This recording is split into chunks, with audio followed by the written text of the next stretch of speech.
கடலூர் அருகே பழுதான இருசக்கர வாகனத்தை தண்டவாளத்தில் விட்டுவிட்டு சிலர் ஓடிய நிலையில் ரயில் என்ஜினில் அது சிக்கியிருக்கிறது. விவரங்களை செய்தியாளர் பிரேம் வழங்க கேட்கலாம்.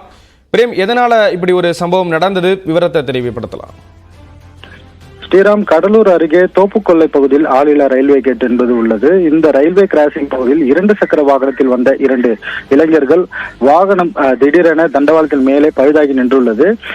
அருகில் ரயில் வருவதை குறித்த இளைஞர்கள் 2 சக்கர வாகனத்தை தண்டவாளத்திலே போட்டுவிட்டு ஓடிவிட்டனர். வேகமாக வந்த ரயில் இன்ஜின் கீழே 2 சக்கர வாகனத்திற்கு கீழே சிக்கிய நிலையில் அதனைத் தொடர்ந்து சிறிது நேரம் ரயில் சாதுரியமாக ரயில்வே ஓட்டுநர் அதை நிறுத்தியதால் பெரும் விபத்து என்பது தவிர்க்கப்பட்டிருக்கிறது.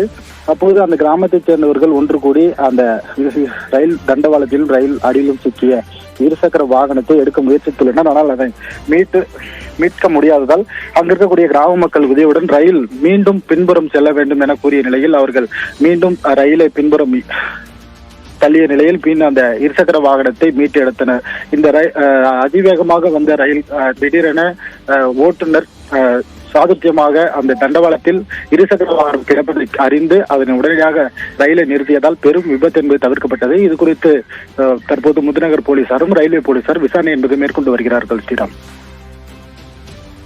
விவரங்களை வழங்கியதற்கு நன்றி பிரேம்.